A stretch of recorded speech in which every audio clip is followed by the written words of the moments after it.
we've got quite a lot of attendees join us now, so we can make a start. Welcome to everyone. Thank you for joining us for our workshop today, A Guide to Tree Planting. My name's Hazel and I'm the chair of Students for Trees. And we've got some guests from the Woodland Trust with us today. We've got John and Michael, and there's also Kaylee and Celine presenting with me today from Students for Trees, as well as Adette, who is behind the scenes making sure everything works smoothly for us.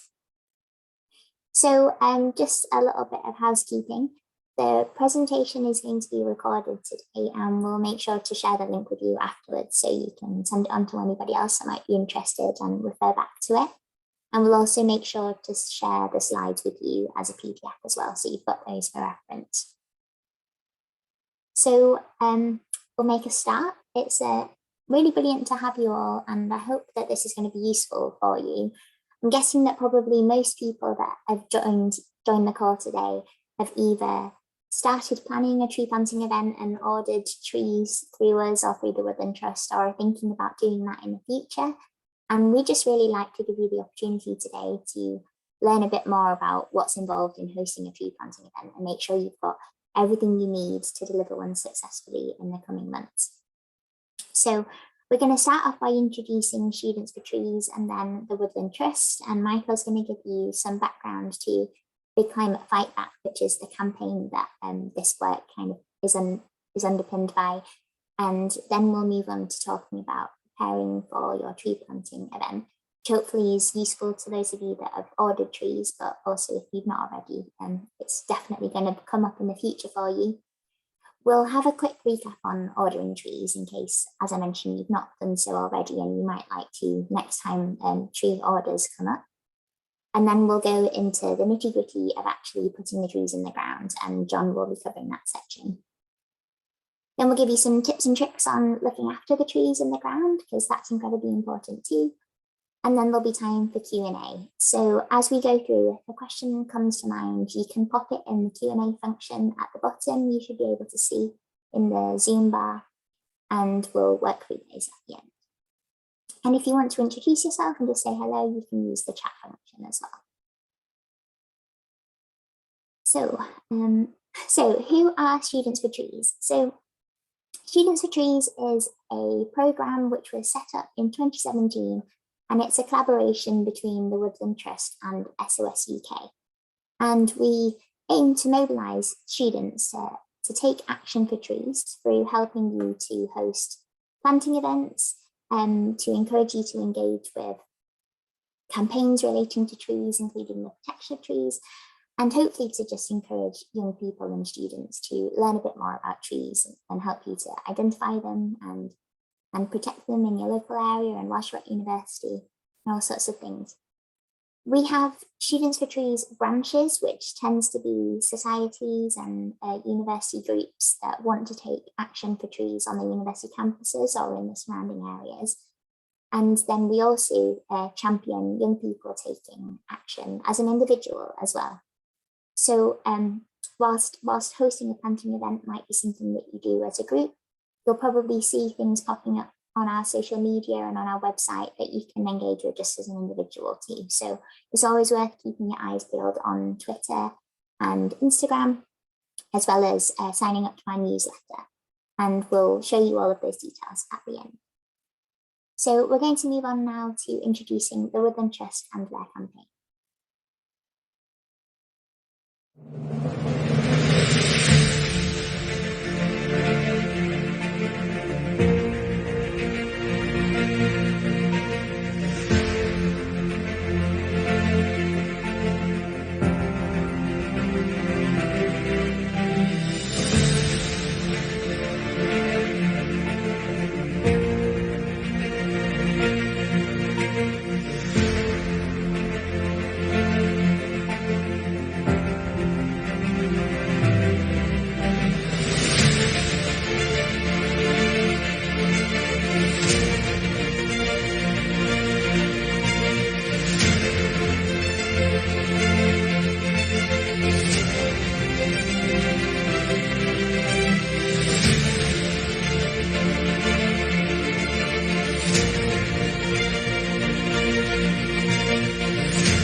Hi there, everyone.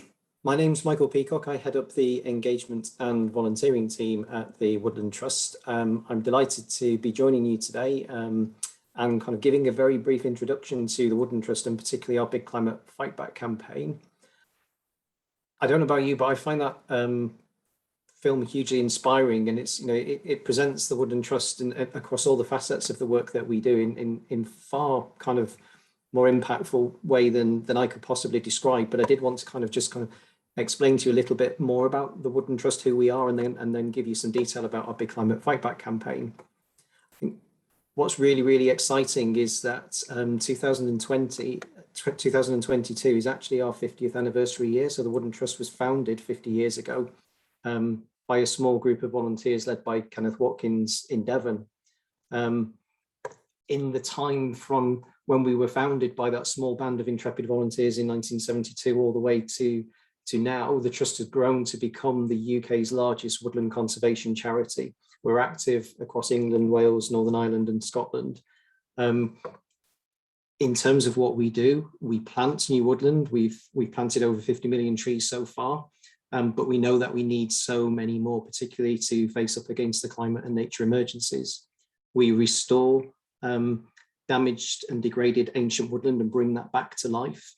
We also protect woodlands, which is about saving woods from development and further loss.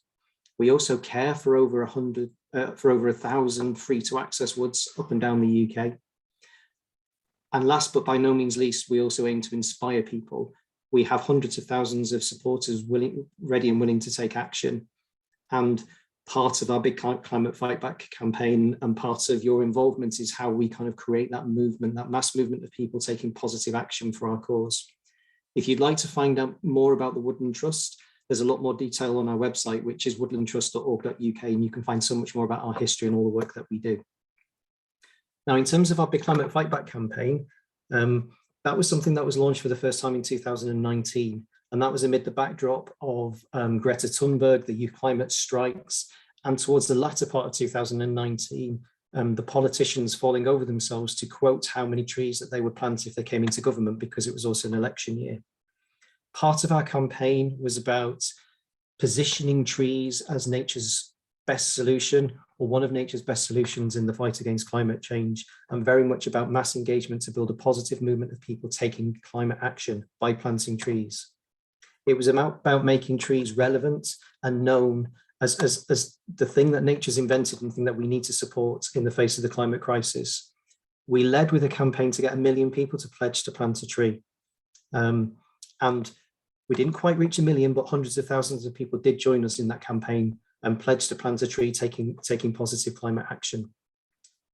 In 2020, we ran the campaign again, but that was in the midst of the COVID-19 pandemic.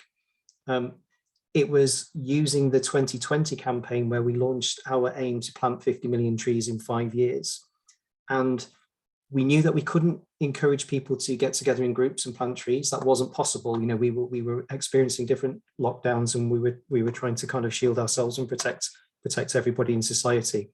So what we did aim to do was mobilize people where they could and where they were willing to act, which included planting a tree at home, donating to support our cause, and also to sign a number of petitions that we were running across the different devolved administrations and governments across the UK. So fast forward to this year, in November, we had COP26, where the spotlight was on the UK, hosting that activity and looking at all the ways in which the world could come together to address climate change. The way that we've positioned the campaign for this year is very much about people taking that action and building a mass movement. And this is particularly where you can come in. This month, the Woodland Trust will be sending out over 700,000 free trees to community groups to find their forever homes, to be planted and nurtured, and to play their role in the climate and nature emergencies. We know that several thousand of those trees are going to be sent to different student groups across the UK. And we very much need you to plant those trees, to look after them. And particularly from the aspects of this campaign, we'd be delighted if you could actually share your planting stories with us on social media. Big Climate Fightback is very much about building a movement. It's about people feeling that one small positive action that they can take, whether individually or as a small group, counts. It counts as part of a bigger picture, because we know that there are thousands of people doing the same thing at the same time. So during the month of March, there are tens of thousands of people who'll be planting trees. So John's going to talk to you in a little bit more detail about how you go about that, how you kind of look after your trees, and how you will plant them and how you will nurture them for the future. But from my perspective, I'm delighted that you're choosing to join this campaign, that you're working with all your friends and your colleagues to plant those trees. And my final ask would be to kind of help us build that movement, help us build that positive movement for change by planting your trees and sharing your stories, and also interacting with that campaign to see how many other people from all different walks of life from across society are kind of joining that campaign too. So thank you.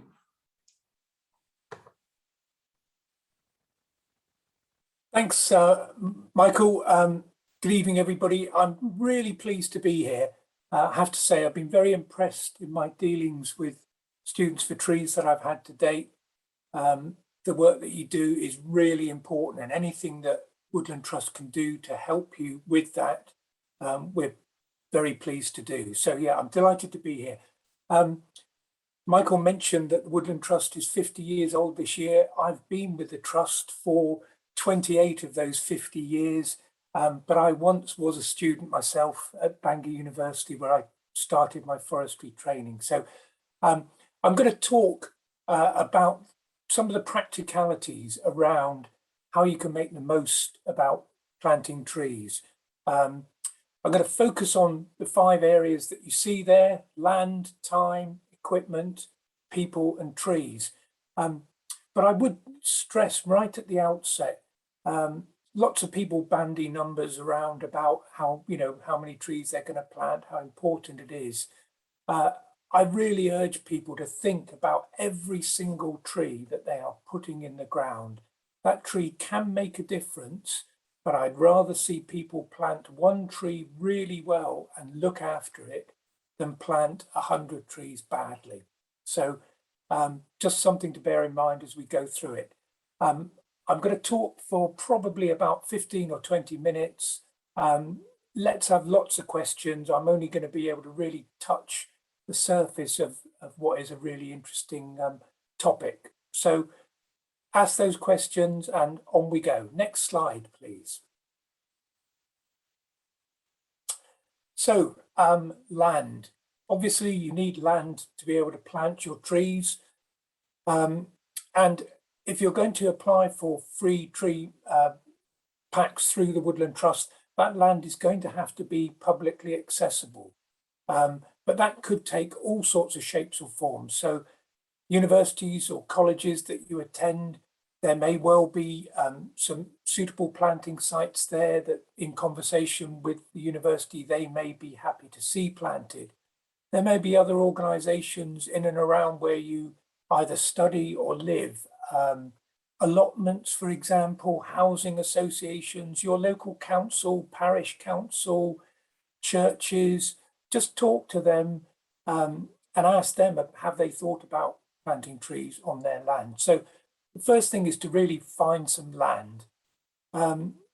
It's really important that you've got permission to plant the trees on those land. Hopefully those trees are going to be around for many, many years. So you're going to need to make sure that the landowner is aware of that and is going to give his permission that that's okay.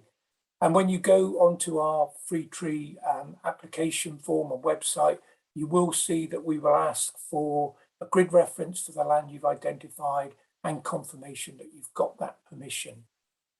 So the land is key.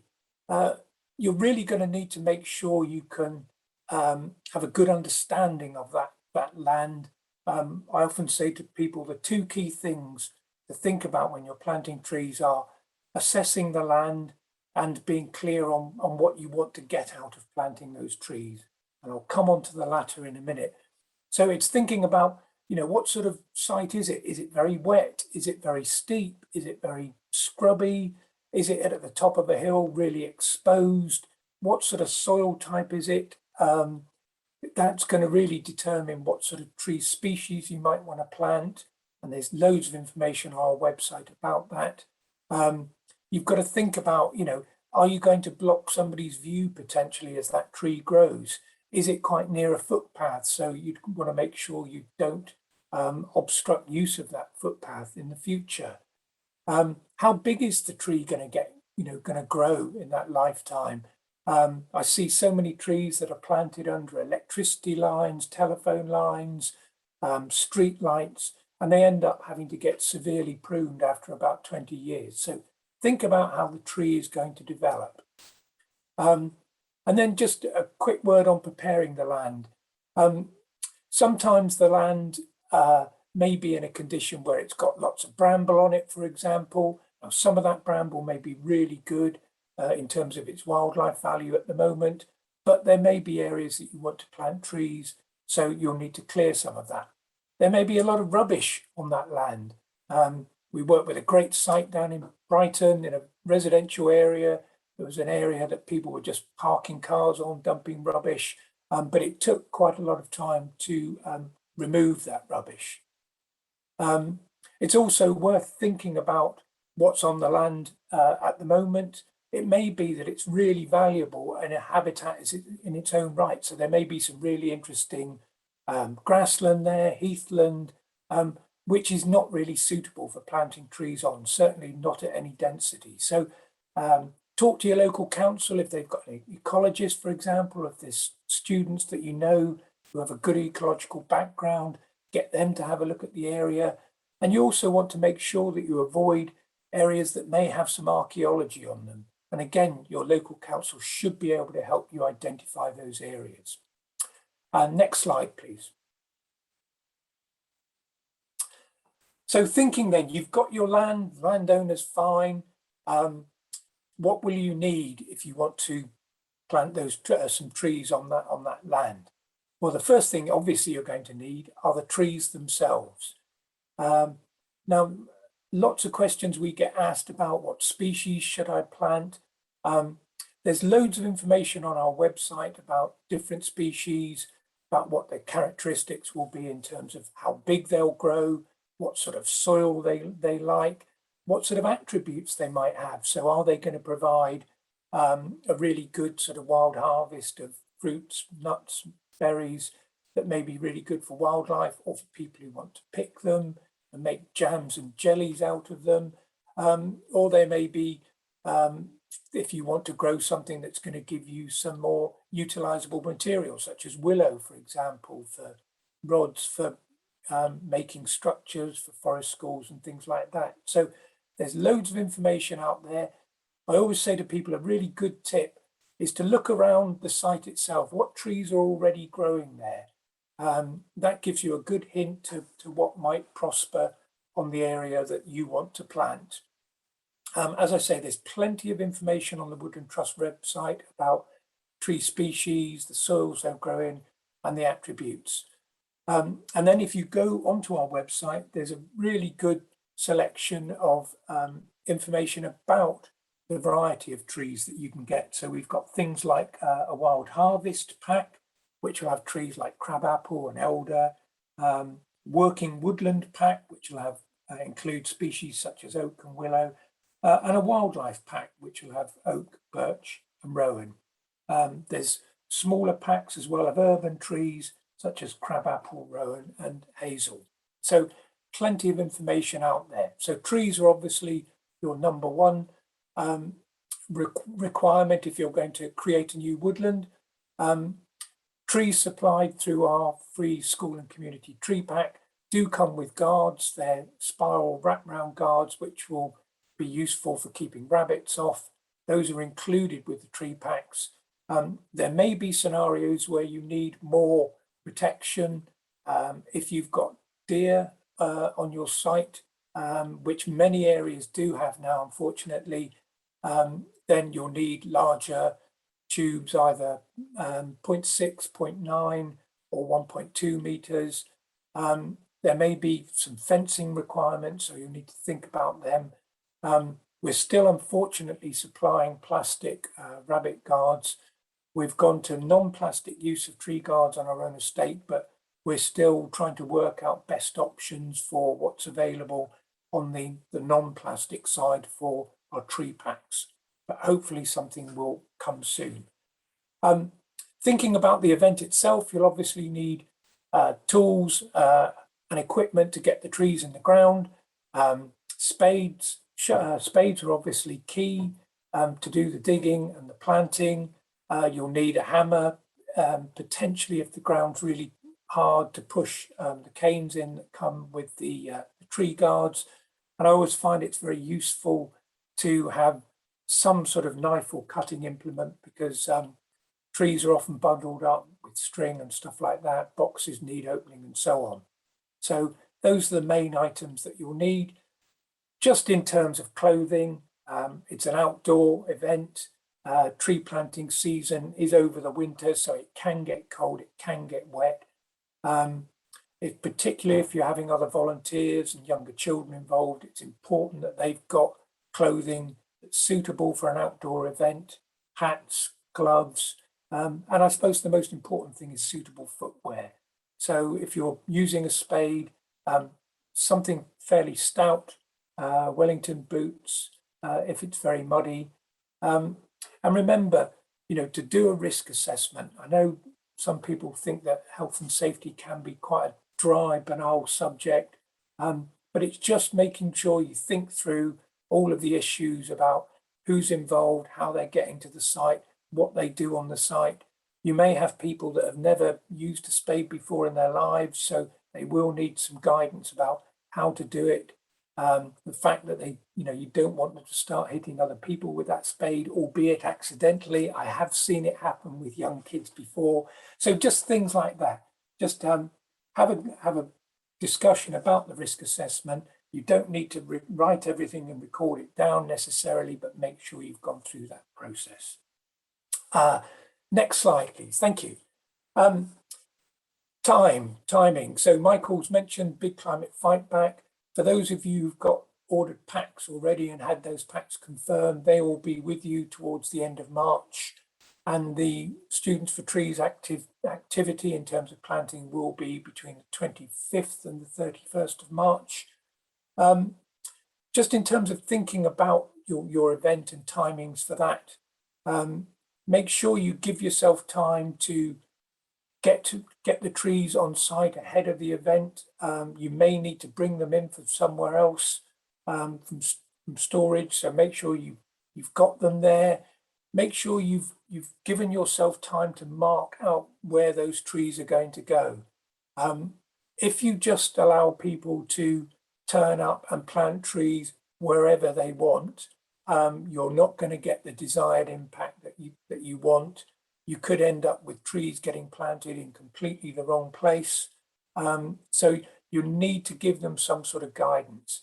Now, each of the trees will come with a tree guard, which is supported by a bamboo cane. So you could use those canes to mark out where you want people to plant the trees. Quite a few of our contractors use spray paint, so they just put a dot where they want the tree. But obviously all of that takes time, so you'll need to factor that in. You'll need to factor in at the start of the event just to make sure people understand what to do and to do it safely. You might need to get there ahead of time with a few people to give them some training. Make sure you factor in, rests, snack breaks, and for shelter periods for inclement weather. Remember, it's a fun event. It's not meant to be, solid work from as soon as you get there to as soon as you finish it. You want to make sure people are going to remember it and have a really good time. One thing I should have mentioned when you're thinking about the land that you're going to plant on as well, just make sure that you've checked out with whoever owns that land about underground services as well. So particularly in urban areas, you'll have drains underneath you, sewers, cabling, gas pipes, all those sorts of things. And you obviously want to make sure that you're avoiding them. So there are plenty of places, people with scanning equipment that can help you sort out if your area is clear. But again, it's just something else that needs checking. Next slide, please. John, just to let you know, we've got to get a little shift on. I know you asked me to give you a nudge if that was the case. So it's you right up to the aftercare slide, and then Kaylee will be doing those. Okay, yeah, Yeah. Perfect. Thank you. Okay, just tell me when you want to stop. That would be great. Okay, so moving on to people then. Just think, do you have enough people to plant the trees? Are they experienced? Have they done it before? If they haven't, it's going to take you time to plant them. As I said earlier, it's meant to be fun.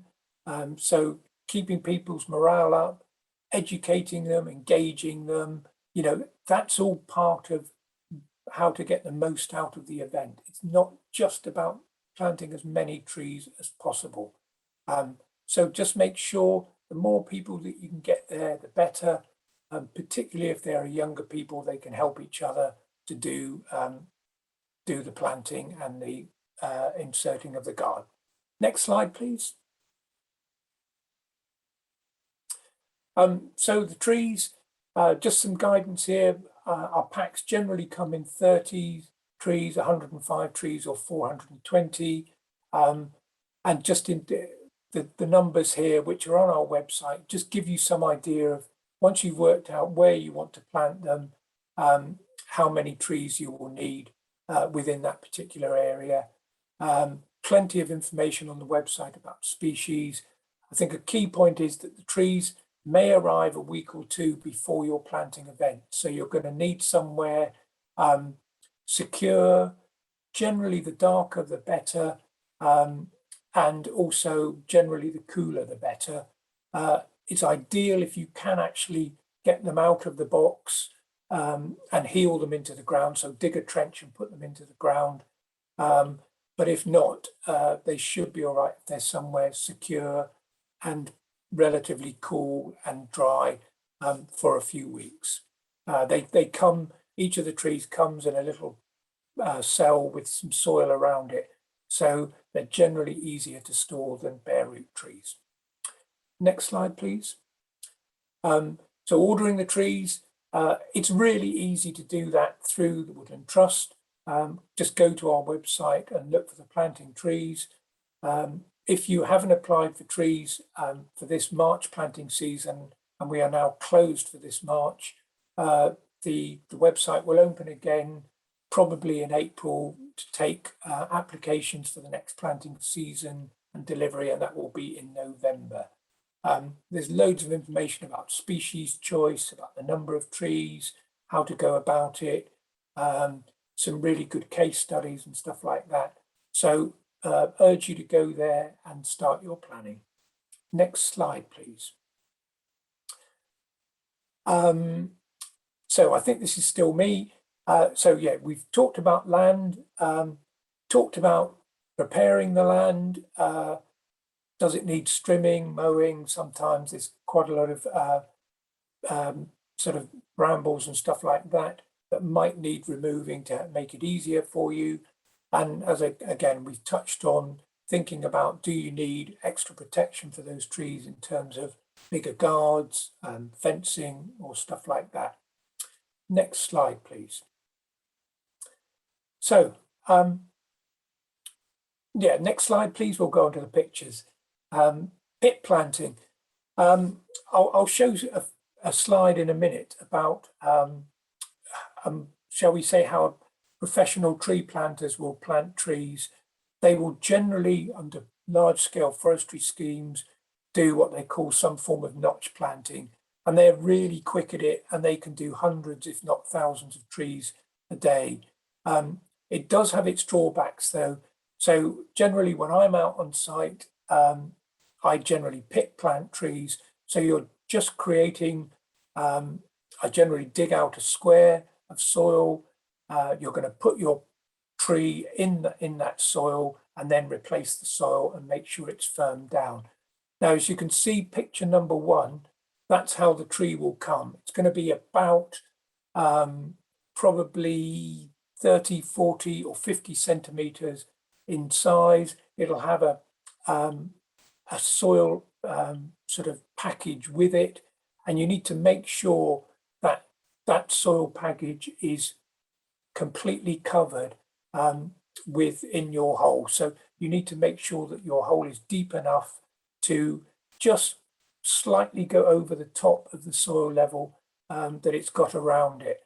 I say slightly over the top because generally what will happen is the tree will, the hole will sink and settle, and the tree will be sometimes left slightly proud. So you just want to make sure you put it slightly, dig a hole slightly bigger than that, the amount of soil that you've got in your tree. And then I guess the main thing is really to make sure you plant the tree straight, which is not always as obvious as it may sound. And make sure that you really firm it down well. Probably the biggest thing I see is people digging a hole, putting the tree in and just shoveling the soil back and not really firming it down. And what that means is there's going to be air gaps around the roots. The roots won't grow into the rest of the pit, and the tree will really struggle. So yes, next slide, please. So you can just see making sure that the hole is deep enough to encase the roots, place your hole in, firm the soil down, and then as you can see, number 6, you can be quite robust in using your feet just to firm the soil down. Make sure you don't damage the tree when you're doing it. And I always like to think when you've completed it, just to make sure, give the tree a little tug, gentle tug. If you can't pull it up, then you've done a good job. Next slide, please. Fitting your guard, self-explanatory, really nothing really much to say. Just make sure if you're using larger tree guards to make sure that the wooden stake is below the top of the stake, because sometimes that can damage the tree. And also just make sure that your tube is the right way up. It's not as obvious as it sounds. They do have a top and a bottom. Next slide, please. This is what I referred to earlier, the various forms of notch planting. It is very much quicker to do. You just make 2 or 3 entries into the soil, but there is a real risk with it that you don't shut the soil up properly, that you just close the soil around the top of the tree and not around the bottom. And again, the tree is likely to suffer. Next slide, please. Yeah, as I've said, I can't emphasize this enough. Take your time, enjoy it, make sure it's done right. Hopefully that tree is going to be there for hundreds of years, so give it a good start. Next slide, please. Now, was this where I stopped, or do you want me to keep going? So Haley's going to jump in here. Thanks so much. Right, okay, thank you. Hi. Yes, as John said, we want to be carrying them want them to last for hundreds of years. So the aftercare is really important. It doesn't just end on the day. It doesn't just end on the day. Particularly the next 3 years after you've planted them, so they start becoming independent in the landscape. It's a really good time to focus on their aftercare. So you should be inspecting them regularly, like visually inspecting them, just having a check if they look like they're in good health, but being aware that it is inevitable that several trees will they experience transplant stress, and you will lose some trees. It's not unusual, but when you should start being concerned is if the majority of the trees start looking stressed. And if you do notice this, you need to be identifying what's causing it so you can quickly stop it. So you'll just be looking out for dead and unhealthy looking trees, and looking out for discolored foliage, obvious signs of damage, particularly mammals, such as rabbits like to have a little nibble on the new trees. Yeah, just get up close, just have a look all over, see how the trees are getting on. It's good time for you to, good chance for you to get out and see how your trees are still getting on. Just keep an eye on the work you've done. You want to be watering them regularly, and it's particularly important again in the first 3 years where they're vulnerable, but also in the summer months when they're likely to be having more stress from droughts, or just warmer conditions. We understand there can be issues with how you're supplying water, but you should be speaking to your university ground maintenance. They might have access to water barrels that you can put nearby, or they might already have watering in place for other ground maintenance. So just making sure that everyone knows that they're on the landscape. And again, for the same reason, making sure that everyone relevant to the university grounds maintenance knows where they are, so that they don't, for example, do mowing there if they've historically mown there. If any contractors come in, not working in too close proximity to where your new trees are. Just making sure everyone knows where they are so that they can't do anything to damage them. Removing the tree guards, eventually they will grow out of the tree guards. So you should be looking as part of your inspection to see if they start splitting and disintegrating. It usually takes about 5 to 10 years, which after this time, they're no longer useful to the tree and will start negatively impacting the trees instead. So yeah, you need to make sure you're getting rid of them and make sure they're not being left in the landscape where the trees are, to make sure you're getting rid of the plastic responsibly. As weeding was mentioned, this is vital, again, in the first 3 years. On the really fertile sites, the weed control might be necessary for longer, and you should aim to keep this weed-free zone around a 1 meter diameter around each tree, so that you reduce the tree mortality and aid their establishment. Anything that hampers the tree's growth and is fighting for nutrients with the tree is what you'd consider a weed in this case. And so you just don't want to let this get out of control. And then on the next slide, you'll see this is where we have some more links for you to look at from the Woodland Trust for further guidance for things like pruning, thinning, how to monitor them for pests and diseases, and checking the right spacing and for long-term maintenance. Cool, thank you, Kaylee, and thanks to John and Michael as well. It's a really great presentation.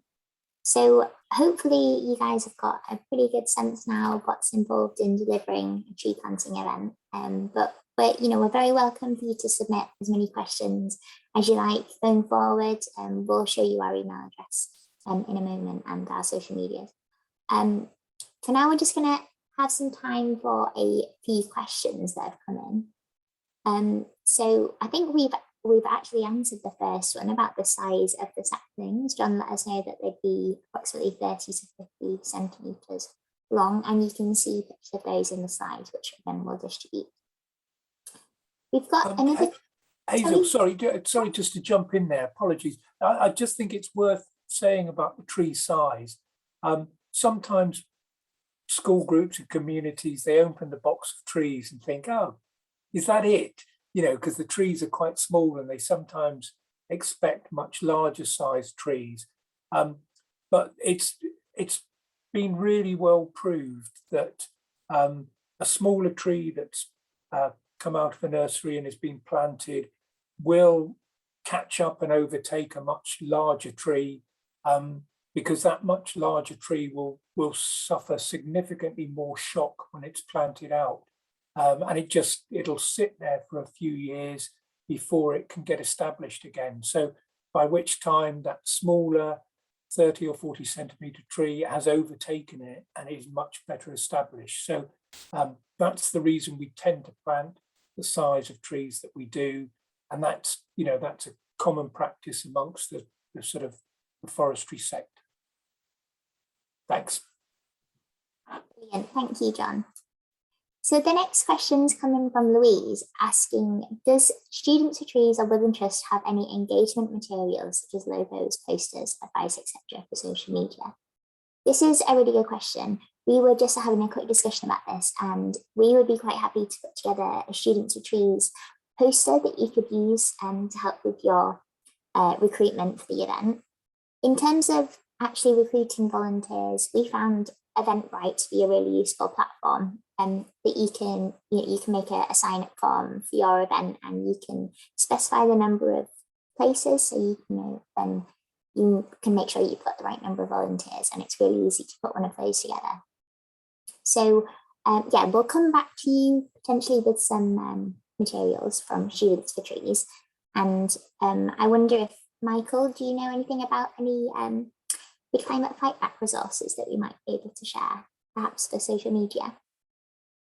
Yeah, what I can probably do, Hazel, is we do have a number of different kind of assets for the Big Climate Fightback campaign. What things like logos and things that can be incorporated into posters. So what I can do is I can speak to my communications and marketing team, and maybe we can arrange to send them through to you or another representative of Students for Trees, so that you've got that as a kind of a package. So when you're looking at the posters and other things, people have got the ability to incorporate the Big Climate Fightback logo and various other things in there. So I'll share what we have, but we do have quite a lot that we can put forward to help. Great, thank you. So the next question we've got is, how much and how often should we be watering the trees? This attendee says that they're planting for an individual project, so it will be more difficult to access any university equipment to help with this. Perhaps, John, you might be helpful on watering. Yeah, I'm very happy if Kaylee wants to chip in as well. As Kaylee said, I think if you can water your trees, particularly in the first year, then it will help, particularly if you get a very dry spring immediately after they've been planted. So, I planted a small hedge in my garden a couple of years ago, and I probably watered it with, once a week through the spring and early summer, and just with a watering can. A watering can probably did 2 or 3 individual trees. So that's a sort of the volume that you could use. If you can't get access to water, though, it's not going to mean the death knell for your trees. So quite often on larger scale schemes, they definitely won't be watered at all. And the trees, if they're well planted, will be able to survive. Kaylee made reference to weeding as well. That's probably more important than watering, because if you plant your tree and let grass, for example, come back and grow right up around it, that grass is a really fierce competitor for water with the tree and the new tree roots. So if you can make sure you're weeding it, if you can get some mulch to spread around the trees, some wood chip, for example, that would really help retain moisture in the soil. So, so in a nutshell, then, if you can water, particularly for the first season, that's great. Once a week, if there's been no rain at all, should suffice. If you can't, don't worry. As long as you've planted the trees well, you're keeping them weeded for the first 2 to 3 years, they should be able to survive. And again, it's another reason why planting a smaller tree that has less of a water demand is much more effective than trying to plant, say, a tree that's 2 meters tall that you would definitely have to water, otherwise it will die. Thanks, Hazel. Thanks, John. We've actually got some other questions that are really relevant to what you've just said. So Don's asked about if there's a need to add any compost when planting. And another attendee has asked if wildflower seeds count as weeds. Oh, it's really, really good questions. The wildflowers, and do they get classed as weeds? That is a particularly pertinent point, and I think it's really important. It's really important to plant trees and to create woodland, but wildflower meadows are also a threatened habitat and are also really important for pollinators and other wildlife. So I think it's really important that you understand if your area that you're thinking about planting is important for wildflowers, and do all that you can to protect them. And that may mean it's not suitable for planting trees. So the weeds that I'm referring to, would more often be particularly grass regrowth.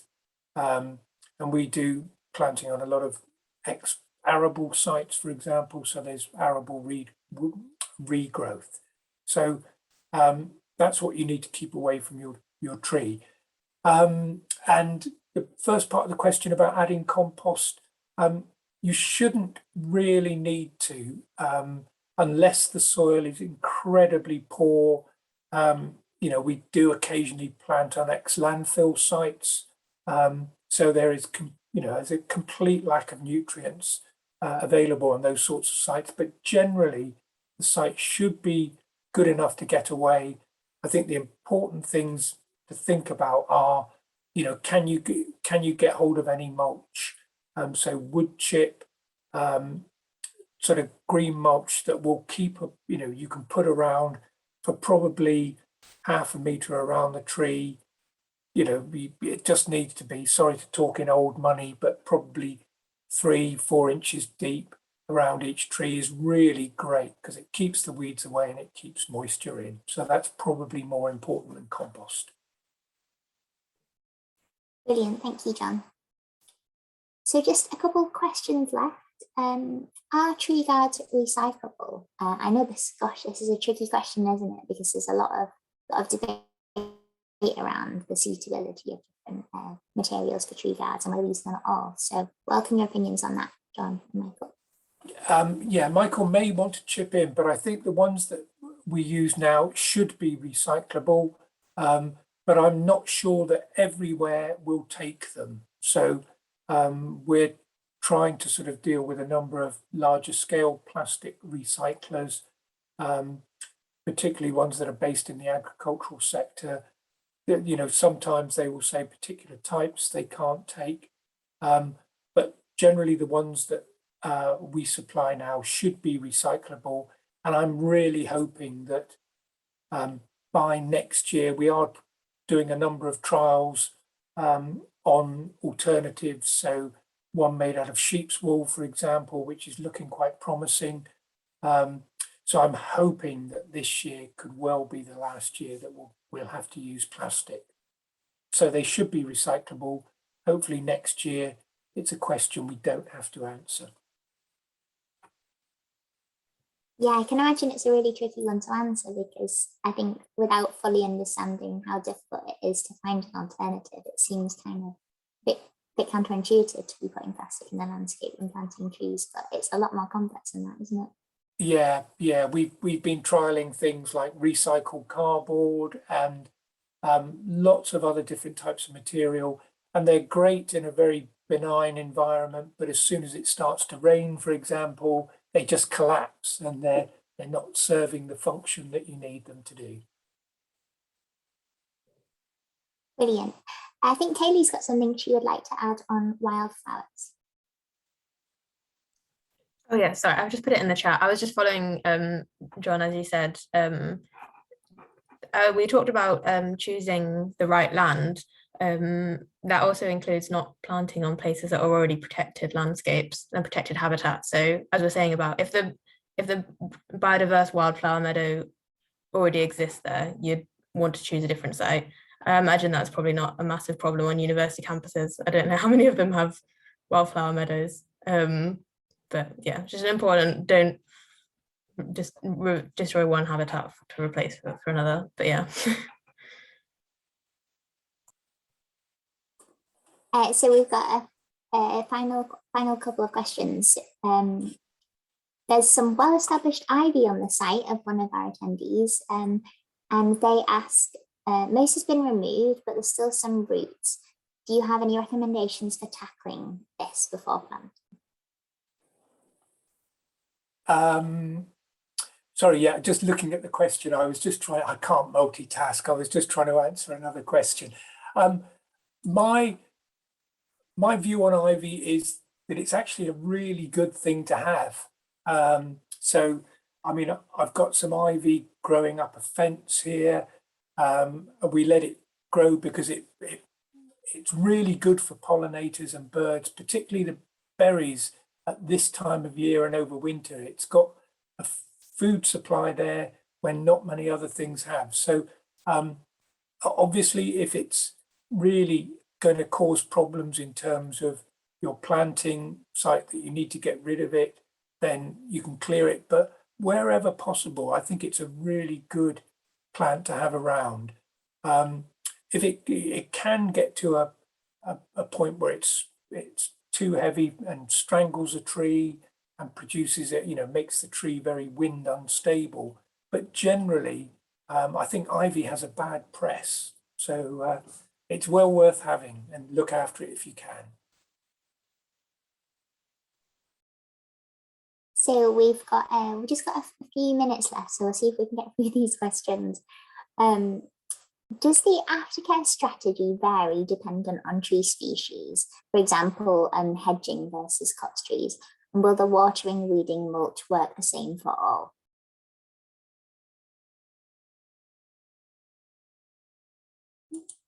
How to unmute myself? Yeah, generally the sort of the planting and the maintenance strategy will be the same across all the different types of packs. So whether you're planting one tree or whether you're planting 420 trees, you'll need to make sure that they're well planted, that they're straight, that you weed them. It's really worthwhile going back if you've had a period of heavy winds, for example, just to firm your trees in. They may have sort of come off center a bit. Some of the guards may have got knocked off. So yeah, I would say generally across the board, the sort of the planting and the maintenance strategies will be the same for all the different types of packs. The only thing, sorry, Hazel, to think about is some of the species may grow more quickly than others. So for example, willow can really outgrow lots of other things. So you need to make sure you might need to be doing some coppicing of that, for example, just to make sure it doesn't shade out everything else. Brilliant. Thank you so much, John. And we've just got one final question to squeeze in. This comes from Josh, and he says that as a society, they're creating wildflower meadows around university accommodation. Would you recommend incorporating some trees into the meadow? And if so, how much space do you think is necessary to leave around the base of the tree? Yeah, so it's another really good question. I mean, it's difficult to sort of answer without knowing the site. But generally, if you think to sort of our wood pasture habitats, and one of our most diverse habitats, so they've got both some form of grassland, which historically would have been grazed, and widely scattered trees. So those trees in those systems, you'll probably have them at about 100 trees per hectare, something like that. So that's, a spacing of 10 meters. So that will make sure that the tree doesn't shade out the grassland underneath. But that could be different for different species. So if you've got a large site, one or two oak trees at 10 or 15 meter spacing would work. But if you had some smaller trees which cast a less dense shade, so things like birch and rowan, you could probably put them in at say 5 or 10 meter spacing. So a bit species dependent. I would avoid things like willow because they're very aggressive in terms of their height growth and root growth. But generally, yes, I think you can incorporate some trees under what is a wood pasture system. Brilliant. Thanks so much, John. So that's all the questions. We really hope that this evening's been useful for you all and that you have some very successful planting events in the near future, or and make use of our tree packs available in the coming months as well. As we mentioned, this has been recorded, so you'll be able to access the video as well as the PDF of the PowerPoint later. I'd just like to say an enormous thank you to John and to Michael and to Kaylee for contributing their expertise. It's a true honour to be able to partner with the Woodland Trust and to be able to tap into the fantastic work that they're doing. And also to be able to partner with SOS-UK, who just provide us with so much expertise on how to engage with young people and to host events. And it's just a lovely program to be part of. So I hope that you I hope you continue to engage with Students for Trees. And you can contact us on our social media platforms or at the email address listed on the screen. And we'll be happy to answer any of your questions. So we hope that your planting is incredibly successful and that we can speak to you again in the future. Thank you for joining us. Many thanks. Really good session. Really enjoyed it. Thank you very much, Hazel. Great. Thank you for having us. Yeah. Bye. Bye. Thank you. Thanks for joining. Thank you.